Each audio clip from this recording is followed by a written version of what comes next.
निर्विवाद रूप से मुलायम सिंह यादव यादव समाज के सबसे बड़े नेता के तौर पर उभरे। यादव वोटर्स का समाजवादी पार्टी के साथ आना निर्णायक भी माना जाता है। मुलायम सिंह यादव ने इस ताकत को खूब पहचाना।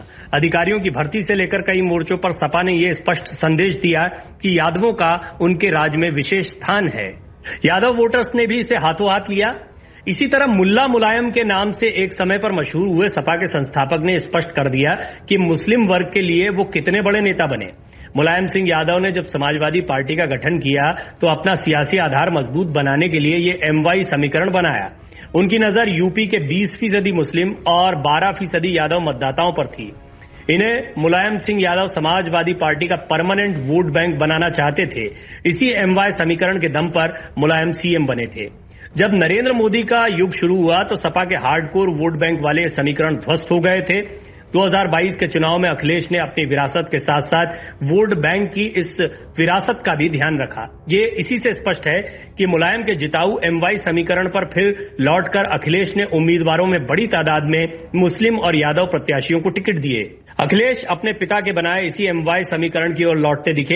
हालांकि जब भी वोटों का ध्रुवीकरण होता है तब बीजेपी सभी को मात देकर सिरमौर बनती है और ऐसा ही 2022 के चुनाव में हुआ।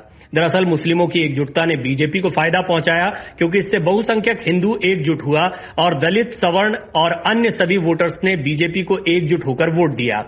मायावती को इसलिए चुनाव के बाद कहना पड़ा कि मुस्लिम मतदाताओं ने बड़ी गलती की क्योंकि उन्हें अपने दलित वोट बैंक पर पूरा भरोसा था और मुस्लिम मतदाता यदि उन्हें मिलते तो तस्वीर कुछ और होती। मैं जब उत्तर प्रदेश में सत्ता का संग्राम की यात्रा लेकर गया तो एक बहुत ही दिलचस्प वाकया पेश आया। दरअसल मैं रायबरेली में था। वहां कॉलेज में छात्रों से बातचीत कर रहा था। युवाओं से चर्चा हमने उत्तर प्रदेश में अलग अलग जगहों पर की। मैंने कुछ छात्रों से पूछा, आप किसे मुख्यमंत्री के तौर पर देखना चाहते हैं? उन्होंने कहा अखिलेश यादव को। मैंने सवाल किया क्यों? उनका जवाब था क्योंकि हम यादव हैं।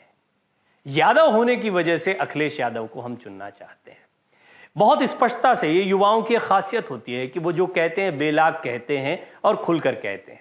लेकिन ये सोच मैं इंटरनेट पर या जब डिजिटल शोज आपके साथ करता हूं तब भी देखता हूं कि बहुत सारे यादव साथी अखिलेश यादव के पक्ष में बात करते हैं। ये आज की बात नहीं है। यादव वोटर्स या Yadav vote bank Samajwadi party के लिए हमेशा से बहुत मजबूत वोट बैंक रहा है। बीते चुनाव में जैसा मायावती ने चिंता जताई कि मुसलमानों ने गलती कर दी अखिलेश यादव को वोट देकर, वो जानती हैं कि अब मुस्लिम मतदाता भी अखिलेश यादव से जुड़ चुके हैं। वो कहती हैं मुस्लिम और दलित साथ आ जाएं तो बीजेपी को हरा सकते हैं और यादव और मुस्लिम का समीकरण MY फैक्टर हमेशा से समाजवादी पार्टी की बड़ी ताकत रहा है।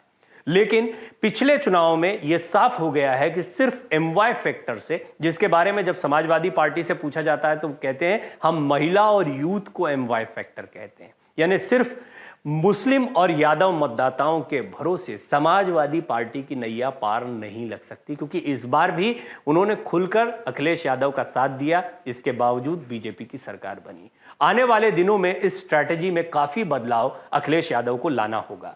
निश्चित तौर पर वो दलित मतदाताओं को, सवर्ण मतदाताओं को, सभी को अपने साथ लाने की कोशिश करेंगे। उत्तर प्रदेश में इसे सोशल इंजीनियरिंग विशेषज्ञ कहते हैं। इस सोशल इंजीनियरिंग पर जो खरा उतरता है वही चुनाव जीतता है। समाजवादी पार्टी के गठन के साथ ही मुलायम सिंह यादव ने जिस MY समीकरण को जीत की गारंटी बनाया, उसकी परिभाषा भले ही उनके बेटे अखिलेश यादव ने समाजवादी पार्टी का मुखिया बनने के बाद बदल दी, पर उन्होंने इसे महिला और यूथ कहा क्योंकि वो इसके खतरे से वाकिफ थे और हुआ भी यही जिसका अखिलेश को डर था। बेशक वो मुस्लिमों और यादवों को अपनी तरफ रखने में कामयाब रहे, लेकिन बहुसंख्यक हिंदू वोटर उनसे छिटक गया। जिन प्रमुख मुस्लिम उम्मीदवारों पर सपा ने दांव खेला उनमें जेल में बंद सांसद मोहम्मद आजम खान रामपुर से और उनके बेटे अब्दुल्ला आजम खान स्वार से उम्मीदवार थे। ये लोग जीते भी। इनके अलावा कई और मुस्लिम चेहरों पर समाजवादी पार्टी ने दांव खेला। फिर भी अखिलेश जानते थे सिर्फ इनके भरोसे चुनाव नहीं जीता जा सकता, इसलिए उन्होंने MY फैक्टर की परिभाषा को बदलते हुए नाकाम कोशिश की। अखिलेश यादव ने एक बार कहा था कि नई सपा में MY समीकरण का मतलब महिला और युवा है। इधर ऑल इंडिया मजलिसे इत्तेहादुल मुसलमीन के अध्यक्ष असदुद्दीन ओवैसी ने भी सूबे में सपा के इस मुस्लिम यादव समीकरण को तोड़कर अपना राजनीतिक आधार तैयार करने की कोशिश की। कुल मिलाकर सिर्फ MY फैक्टर के जरिए समाजवादी पार्टी उत्तर प्रदेश में अपनी पकड़ मजबूत नहीं कर सकती है। पहले के मुकाबले अखिलेश यादव की ताकत बढ़ी है। जाहिर तौर पर अब उन्हें सर्व समाज के लिए काम करना होगा। साथ ही साथ बहुसंख्यक हिंदू वोटर्स के वोटों पर भी उन्हें नजर रखनी होगी, खास तौर पर दलित वोट बैंक पर। तभी वो बीजेपी को कड़ी टक्कर दे पाएंगे। Video desk amarujala.com। डाउनलोड करें अमर उजाला ऐप और पाएं खबरें लगातार। अगर आप ये वीडियो YouTube पर देख रहे हैं तो हमारे चैनल को सब्सक्राइब करें और बेल आइकन को दबाना ना भूलें। अगर आप Facebook पर ये वीडियो देख रहे हैं तो हमारे पेज को लाइक करें।